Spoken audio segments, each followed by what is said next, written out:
بسم اللہ الرحمن الرحیم۔ السلام علیکم ناظرین کرام۔ 6 اپریل کی رات 10:30 بجے ہیں کینیڈا ٹورانٹو میں، اور پاکستان میں صبح کے 7:30 بجے ہیں۔ توصیف سید کا یہ ولاگ آج کا بڑا امپورٹنٹ نیوز پر ہماری ڈسکشن ہے، اور ہم نے آپ کو 2 دن پہلے بتایا تھا جو امریکہ کا ایک پائلٹ گمشدہ تھا، اس کے بارے میں تفصیل سے بتایا تھا کہ وہ کیا امکانات ہیں اور وہ کہاں پہ موجود ہو سکتا ہے، اور کل کے ولاگ میں ہم نے آپ کو بتایا تھا کہ جی وہ اس کو بازیاب کرا لیا گیا ہے۔ آج کئی اہم خبریں ہیں جو آپ سے ڈسکس کریں گے، اب تک کی خبریں۔ اس میں اہم خبر تو یہ ہے کہ اقوام متحدہ کا ایک دفتر ہے انسانی حقوق کے حوالے سے، اس نے اپنے ایک رپورٹ میں کہا ہے کہ انسانی صورتحال جو ہے وہ بدتر ہوتی چلی جا رہی ہے، اور کیونکہ جھڑپیں جو ہیں وہ مختلف جگہوں پہ مزید پھیل رہی ہیں۔ تو ادارے کے مطابق 17 مارچ سے 3 اپریل کے درمیان شہری ہلاکتوں میں نمایاں اضافہ ہوا، اور اس دوران ہوائی اڈوں، اسپتالوں، رہائشی علاقوں، بازاروں، اسکولوں، صنعتی مقامات اور ثقافتی ورثے کی جگہوں کو نشانہ بنائے جانے کی بہت زیادہ اطلاعات ہیں۔ اور تنظیم کا کہنا ہے، تنظیم جو ہے انسانی امور، اس کو اوچا بھی کہتے ہیں، اس کا مخفف ہے، اور ایران میں جنگ کے آغاز سے 30 مارچ تک 2100 سے 2300 سے زائد شہری ہلاک ہو چکے ہیں، 28,000 کے قریب زخمی ہوئے ہیں، اور 38 لاکھ لوگ سے زیادہ اس جنگ سے متاثر ہوئے ہیں۔ ادارے کے مطابق جنگ کے آغاز سے 1 اپریل تک 1,15,000 سے زیادہ شہری عمارتوں اور یونٹس کو نقصان پہنچا ہے۔ ادھر اسرائیل کے جو وزیر اعظم ہیں نیتن یاہو، انہوں نے دعویٰ کیا ہے کہ اسرائیل نے ایران کا سب سے بڑا پیٹرو کیمیکل پلانٹ تباہ کر دیا ہے۔ اسرائیلی وزیر اعظم نے ایک بیان جاری کیا ہے، اس میں کہا جی ہم منظم انداز میں IRGC پاسداران انقلاب کی مالی مشین کو ختم کر رہے ہیں۔ ایک بیان میں انہوں نے اسرائیلی دفاعی افواج کا کہنا ہے کہ اس نے ایران کے 2 سب سے بڑے پیٹرو کیمیکل کمپلیکس کو نشانہ بنایا، جس کے نتیجے میں ایران کے پیٹرو کیمیکل برآمدات کا 85% سے زیادہ حصہ ناکارہ ہو گیا ہے۔ اور صدر نے کہا ہے کہ انہیں ان ناقدین کی کوئی پرواہ نہیں جو اس پوسٹ کی وجہ سے ان کی ذہنی صحت پر سوال اٹھا رہے ہیں، اور انہوں نے کہا کہ جی ان کے اقتدار میں آنے سے پہلے امریکہ کو کئی سالوں تک لوٹا جاتا رہا۔ صدر جو ٹرمپ ہیں وہ یہ وضاحت کر رہے ہیں کہ جی ان کی ذہنی صحت کے حوالے سے جو کہا جا رہا ہے، انہوں نے کہا کہ اس سے پہلے جو صدر آئے ہیں وہ انہوں نے امریکہ کے ساتھ کوئی اچھا نہیں کیا، اور انہوں نے کل شام ایران کے شہری انفراسٹرکچر کو نشانہ بنانے کے اپنے وعدے کو دہرایا، اور کہا کہ وہ آدھی رات تک ملک کے پل تباہ کر دیں گے۔ انہوں نے یہ واضح نہیں کیا کہ آدھی رات کون سا ٹائم زون ہے، لیکن ظاہر ہے ٹائم زون ان کا امریکہ کا ہوگا، اور اگر امریکہ کی شام یہاں 8 بج رہے ہوں گے تو منگل کی شام تو بدھ کی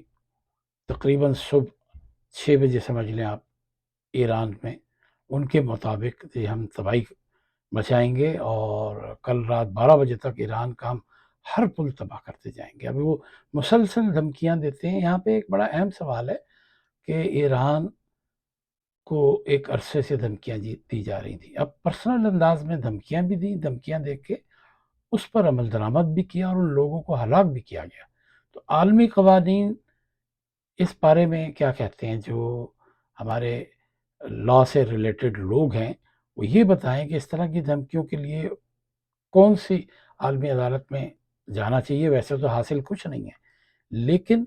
آپ ذاتی انداز میں اگر کسی کو دھمکی دیتے ہیں تو فوراً آپ کے خلاف مقدمہ درج کر لیا جاتا ہے۔ عالمی سطح پر اگر ایک ملک کسی کو دھمکی دیتا ہے تو اس کے خلاف بھی تو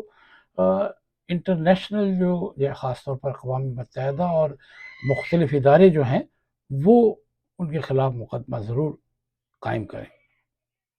ایک اسرائیلی عہدیدار نے دعویٰ کیا ہے کہ اسرائیلی وزیر اعظم نیتن یاہو نے اتوار کو ٹرمپ کو کال کر کے کہا کہ آپ جنگ بندی ہرگز نہ کریں۔ اس عہدیدار نے کہا کہ نیتن یاہو نے ایسے کسی بھی اقدام پر خدشے کا اظہار کیا، اور ٹرمپ نے نیتن یاہو سے کہا کہ ایران نے امریکی شرائط مانی تو سیز فائر ہوگا۔ عہدیدار کے مطابق ٹرمپ نے کہا کہ اس مطالبے سے دستبردار نہیں ہوں گے کہ ایران افزودہ یورینیم حوالے کرے، اور آئندہ افسردگی نہ کرنے کی یقین دہانی کرائے۔ ادھر امریکی اور اسرائیلی حملوں کے جواب میں اسرائیل نے جوابی وار کرتے ہوئے حیفا میں بھاری تعداد میں راکٹ اور میزائل برسائے ہیں، جس سے کہا یہ جا رہا ہے کہ 20 سے زائد مقامات کو پروجیکٹائل سے نشانہ بنایا گیا، اور اس میں 4 لوگوں کی ہلاکت کی تصدیق کی ہے اسرائیل نے، اور بڑی تعداد میں لوگ زخمی ہوئے ہیں لیکن ان کی تعداد نہیں بتائی گئی۔ تل ابیب میں اسرائیل کے مرکز میں متعدد علاقے جو ہیں دھماکوں سے لرز اٹھے ہیں۔ وسطی اسرائیل میں 28 سے زیادہ اہم عمارتوں کو نشانہ بنائے جانے کی تصدیق ہوئی ہے۔ اسرائیلی فوج نے کئی میزائلوں کو فضا میں تباہ کرنے کا بھی دعویٰ کیا ہے، اور اسرائیلی میڈیا کے مطابق مختلف سمتوں سے حملوں کے باعث اسرائیلی دفاعی نظام ناکام ہوا ہے۔ ایرانی پاسداران انقلاب نے امریکہ اور اسرائیل سے تعلق رکھنے والے بحری جہازوں پر بھی حملے کا دعویٰ کیا، اور کہا کہ حملے کے بعد امریکی جنگی جہاز کو جنوبی بحر ہند کی طرف جانا پڑا ہے۔ ایران کے وزیر خارجہ جو ہے عباس عراقچی، ان کا کہنا ہے کہ جنگ ایسے انداز سے ختم کی جانی چاہیے کہ دشمن کبھی ایران پر دوبارہ حملہ نہ کر سکے۔ انہوں نے کہا کہ جب ایران کہتا ہے کہ وہ جنگ بندی نہیں چاہتا تو اس کا مطلب یہ نہیں کہ ہم جنگ نہیں چاہتے، اس کا مطلب ہے کہ جنگ ایسے ختم کی جانی چاہیے کہ ایران پر دوبارہ حملہ نہ کیا جا سکے۔ ان کی بات میں لاجک بھی ہے، وزن بھی ہے، دلیل بھی ہے، اور 100% بات صحیح ہے کہ انہیں یہ خطرہ ہے کہ ہم سے تو کئی دفعہ دھوکہ کیا گیا ہے، اور اسرائیل اور امریکہ اور دنیا میں کچھ ایک دو اقوام ہیں جو سوائے دھوکے کے کچھ نہیں کرتی، اور دھوکے سے دشمن پر حملہ کرتی ہیں۔ یعنی وہ بزدل دشمن ہیں جو پیچھے سے حملہ کرتے ہیں، جو دلیر دشمن ہوتے ہیں سامنے سے حملہ کر کے لڑائی کرتے ہیں۔ اول تو لڑائی کے لیے بھی کوئی ایک لاجک ہوتی ہے جو کسی بھی ملک کے پاس کوئی نہ تو دلیل ہے نہ وہ ہے، بس صرف انہیں یہ خطرہ ہے کہ یہ مستقبل میں ہمیں مار سکتے ہیں، حالانکہ وہ ان کو مار کر یعنی اپنے لیے مشکل کیوں پیدا کریں گے۔ ایران کے جو وزیر داخلہ ہیں انہوں نے کہا کہ ملک بھر سے کل انہوں نے 80 لاکھ کا فگر دیا تھا، آج انہوں نے کہا کہ 1 کروڑ 20 لاکھ افراد جو ہیں انہوں نے امریکہ اور اسرائیل کے خلاف لڑنے کے لیے خود کو رجسٹر کرایا ہے۔ اب 9 کروڑ کی آبادی میں 1 کروڑ لوگ لڑنے کے خواہش مند ہیں، کیونکہ ایران میں اسرائیل کے خلاف بہت نفرت پائی جاتی ہے، امریکہ کے خلاف بھی، کیونکہ انہوں نے ایران کے ساتھ زیادتیاں کی ہیں، ایک عرصے سے ان پر پابندیاں ہیں، اور اقتصادی پابندیاں ہیں، معاشی طور پر پریشانی کا شکار ہیں، اس کے باوجود انہوں نے سروائیو کیا ہے۔ تو ان کا کہنا تھا کہ جی 10 روز سے عوام سے پہلے ہم نے کہا تھا کہ ملک کی خود مختاری یقینی بنانے کے لیے ایرانی فوج میں شامل ہوں، جس پر بھرپور رد عمل سامنے آیا ہے، اور 12 ملین افراد خود کو رجسٹر کرا چکے ہیں، اور یہ سلسلہ بڑھتا چلا جا رہا ہے۔ ایرانی میڈیا نے اس حوالے سے ایک ویڈیو بھی جاری کی ہے جس میں سیستان جو ان کا علاقہ ہے وہاں ایران سے تعلق رکھنے والوں کو ایران کے لیے لڑنے کی خاطر تیار دکھایا گیا۔ اب اسرائیل میں دیکھیں بے شمار جو فوجی ہیں وہ ان میں ڈپریشن اور انگزائٹی کی جو آخری سطح ہوتی ہے اس میں انسان خودکشی کی طرف مائل ہوتا ہے۔ تو کل کی خبر تھی کہ ایک اسرائیلی فوجی نے ایک عمارت سے اونچی جو ہے وہاں سے چھلانگ لگائی اور خودکشی کر لی، اور یہ تل ابیب سے رپورٹ کے مطابق جنگی جرائم میں ملوث فوجیوں کو نفسیاتی مسائل کا سامنا ہے۔ جن لوگوں نے غزہ میں، جن لوگوں نے مختلف ملکوں میں انسانیت سوچ سلوک کیا ہے، آخر ان کا بھی تو کوئی ضمیر ہوگا، کچھ سوچ ہوگی، کچھ خیالات ہوں گے، یا ان کو بھی کبھی یہ ہوتا ہوگا کہ یہ ہم نے لوگوں کے ساتھ جو کچھ کیا ہے وہ انتہائی غلط کیا، اور ہمارے جو لیڈر ہیں، حکمران ہیں، ہمارے باسز ہیں، انہوں نے ہم سے وہ کام کروائے ہیں جو انسانیت کے قتل کے حوالے سے ہیں، ہمیں یہ نہیں کرنا چاہیے تھا۔ کہا یہ جا رہا ہے کہ جی اکتوبر 2023 کے بعد اسرائیلی فوج میں خودکشی میں بہت زیادہ اضافہ ہوا ہے، اور 2025 میں 22 اسرائیلی فوجیوں نے خودکشی کی ہے، ایک بڑا نمبر ہے۔ اور کہا جا رہا ہے کہ خودکشی کرنے والوں میں 78% لوگ جو ہیں وہ اگلے محاذ پر لڑنے والے تھے، فوجی تھے۔ ظاہر ہے وہ جب اگلے محاذ پر لڑتے ہیں تو ان کی ذہنی کیفیت کیا ہوتی ہے، خوف طاری ہوتا ہے کہ یا ہم مریں گے، پھر ایک ہوتا ہے کہ ہم لوگوں کو ماریں گے، پھر اس کے بعد مارنے کے بعد جو سویلین سے وہ سلوک کرتے ہیں، چھوٹے بچوں کو مار دیا، بچیوں کو مار دیا، بزرگوں کو مار دیا، خواتین کو مار دیا، فوجیوں سے لڑنے کے علاوہ سولینس کو جب ظلم کے ساتھ مارتے ہیں. کئی اسرائیل میں تو آپ کو پتہ ہے وحشیانہ مظالم ہوئے، ٹینکوں کے نیچے لوگوں کو دیا، گاڑی میں بیٹھی بچی جس کی ویڈیو بڑی مشہور ہوئی تھی، ماں باپ کو کہہ رہی ہے کہ ہم لوگ گر گئے ہیں، سب جگہ گولیاں چل رہی ہیں، اور یہ ظالموں نے ان بچیوں کو گاڑی کے اندر ہلاک کر دیا تھا. ان معصوم بچیوں نے ان کا نہ تو کچھ بگاڑا تھا، نہ بگاڑ سکتی تھی، نہ ان کو پتہ تھا کہ یہ لوگ کیوں گولیاں چلا رہے ہیں، اور آخر کار انہیں مار دیا تھا. تو اسرائیل نے تو انسانیت سوچ سلوک کیے ہیں. نفسیاتی مسائل تو بہت کم ہیں، لیکن ان پر تو جنگی مقدمات قائم ہونے چاہیے اسرائیل پر. اور یہ کون کرے گا؟ ظاہر سی بات ہے کہ جو تنظیمیں ہیں، جو ادارے ہیں، ان میں اتنی جرت نہیں ہے، اخلاقی بھی نہیں ہے، قانونی بھی نہیں ہے، نہ وہ کوشش کرتے ہیں.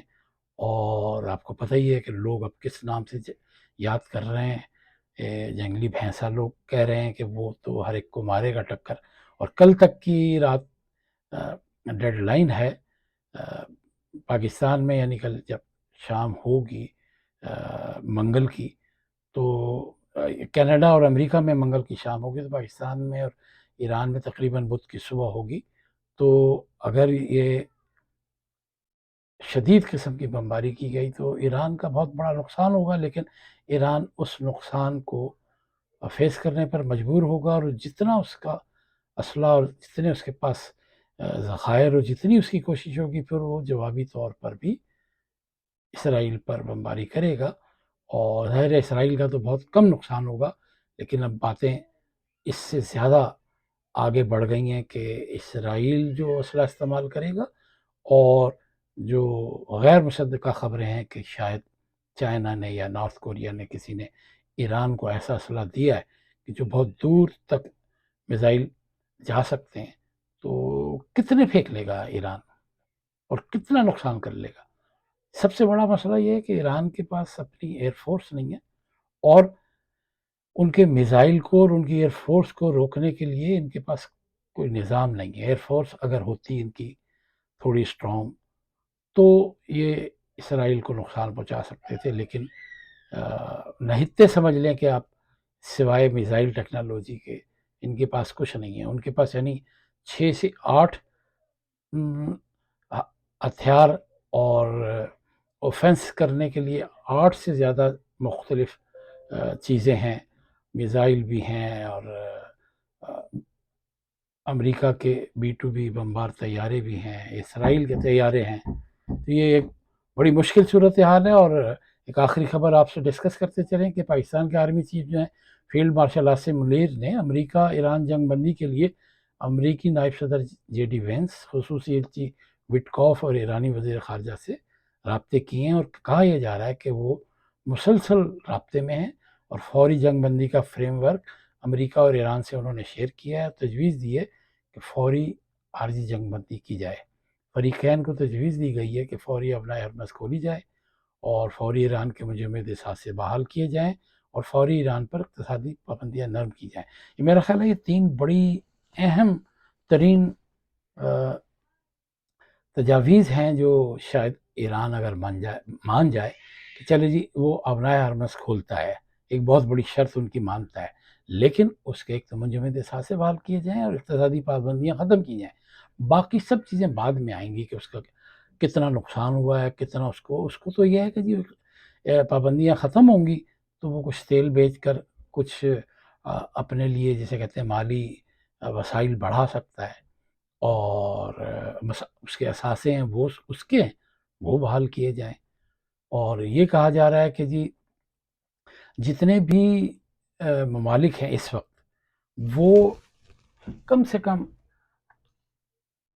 ایران کا ساتھ دیں. ایران نے اتنے مختصر عرصے میں امریکہ کا، اسرائیل کا زبردست دفاع کیا ہے. اور آپ یہ دیکھیں کہ جی انفراسٹرکچر، بجلی گھروں پر حملوں کا جواب دینے کے لیے ایران نے الٹیمیٹم جو ہے امریکہ کا وہ مسترد کر دیا ہے، اور یہ بھی کہا ہے کہ جی ٹرمپ کی جو دھمکیاں ہیں وہ وہم پر مبنی ہیں، اور جو ان کی فوجی کمان ہے اس نے کہا کہ ہم دھمکیوں سے نہیں ڈرتے. اور اہم خبر یہ بھی ہے کہ سعودی عرب میں جو الجبیل کی ایک بہت بڑی تیل کی تنصیب ہے، بہت بڑا یعنی فیکٹری ہے، اس پر ایک بہت زبردست آگ بھڑک اٹھی ہے، اور وہ ایران نے وہاں پہ میزائل پھینکے ہیں، جس سے ظاہر ہے سعودی عرب پریشان تو ہوگا، مالی طور پر تو نقصان ہو رہا ہے۔ اور وہ باقاعدہ ایک ویڈیو بھی جاری کی گئی ہے سعودی عرب کا ایک مشرق کے علاقہ الجبیل، وہاں پر تصاویر بھی آئی ہیں میڈیا پر، اور بتایا گیا ہے کہ یہ آگ کیسے لگی، اور آگ کے شعلے جو ہیں کئی میل دور سے دیکھے جا سکتے ہیں، اور دھوئیں کے جو بادل ہیں اس نے آسمان کو گھیرے میں لیا ہوا ہے۔ اور ایئر ڈیفنس جو ہے سعودی عرب کا، اس نے کہا ہے کہ جی یہ مشرقی علاقے پر فائر کیے کہ 7 بیلسٹک میزائل تھے جو ہم نے تباہ کیے، اور میرا خیال ہے کہ ایک شاید ان سے انٹرسیپٹ نہیں ہو سکا، اور یہ ایک توانائی سے متعلق ایک تنصیب پر گرا ہے، جس سے نقصانات کا جائزہ لیا جا رہا ہے کہ کتنے لوگ اگر زخمی ہوئے ہیں، ہلاک ہوئے ہیں۔ تو کچھ غیر مصدقہ خبریں یہ بھی آ رہی ہیں کہ جی یو اے ای جو ہے وہ بڑا سخت نالاں ہے، اور وہ امریکہ پر زور دے رہا ہے کہ جنگ بندی نہ کی جائے۔ یہ غیر مصدقہ خبریں ہیں، اور وہ کہہ رہا ہے کہ جی ایران جو ہے اگر آپ نے اس کو اسی طرح چھوڑ دیا تو وہ علاقے کا، خطے کا ایک پاورفل ملک بنے گا، اور وہ ہمارے لیے مشکلات پیدا کر سکے گا۔ ممکن ہے ایسی بات ہو، ابھی تک کوئی اس کی تصدیق نہیں ہو سکی، لیکن کہا یہ جا رہا ہے۔ اور وہ ٹرمپ جو ہے ان کو اسرائیلی وزیر اعظم نے فون کر کے کہا ہے کہ جی وہ ہمارے ایک مضبوط اور قریبی اتحادی ہیں، اور ہم ان کے تعاون کا شکر بھی ادا کرتے ہیں۔ میں نے آپ کو بس چلتے چلتے ایک آخری خبر بتا دیں کہ زخمی پائلٹ کے حوالے سے آپ کو 2 دن پہلے یہ بتایا تھا کہ وہ پائلٹ کسی پہاڑ میں، کسی چھوٹی سی کوئی غار نما جو جگہ ہے اس میں وہ چھپ کر انتظار کر رہا ہوگا کہ جو لوگ میری تلاش میں آئے ہیں وہ 1 ڈیڑھ 2 دن تلاش کرنے کے بعد ناکام ہو کر، نامراد ہو کر لوٹ جائیں، اور میں پھر سگنل دوں، ورنہ اس کا پکڑے جانے کا امکان تھا۔ اور اس نے 2 دن کے بعد جب سگنل بھیجے تو اسے سی آئی اے نے اور اسرائیل کی انٹیلیجنس ایجنسیوں نے انٹرسیپٹ کر کے اس کی لوکیشن تلاش کر کے دونوں ملکوں نے تعاون کر کے اس کو ریسکیو کیا اور اس کو وہاں سے نکال لیا، اور ڈونلڈ ٹرمپ نے اس کو ریسکیو کرنے کا خطرناک ترین جو آپریشن تھا اس کی منظوری دی تھی۔ باقی یہ ہے کہ امریکی صدر ٹرمپ جو ہیں انہوں نے ایران سے متعلق جو نامناسب الفاظ تھے اس کی اپنی تھوڑی سی وضاحت کی ہے، لیکن انہوں نے کوئی کسی قسم کی شرمندگی کا احساس انہیں نہیں ہے۔ اور پوری دنیا میں آپ کو پتہ ہے کہ امریکہ کی ٹرولنگ کی جا رہی ہے، ایرانی سفارت خانوں کی جانب سے ٹرمپ کی ٹرولنگ ہو رہی ہے، کارٹون بنائے جا رہے ہیں، مگر یہ لوگ چونکہ انتہائی بے حس ہیں، اور ٹرمپ نے آج دن میں کئی مرتبہ پھر کہا کہ جی ہماری فوج ایک تو عظیم ہے، اور ہم نے منگل کی جو ڈیڈ لائن دی ہے وہ حتمی ہے، اور اس کے بعد ایران کا کچھ نہیں بچے گا۔ بعض لوگ یہ کہہ رہے ہیں کہ یا تو یہ شدید ترین اور مسلسل بمباری کریں گے ان کے بہت بڑے یعنی تنصیبات پر، اور خدا نخواستہ کوئی چھوٹا کوئی خوفناک بم بھی استعمال کر سکتے ہیں۔ اللہ تعالیٰ محفوظ رکھے انسانیت کو، ایران کو، مسلمان ممالک کو۔ یہیں پہ اجازت دیجیے، اللہ حافظ۔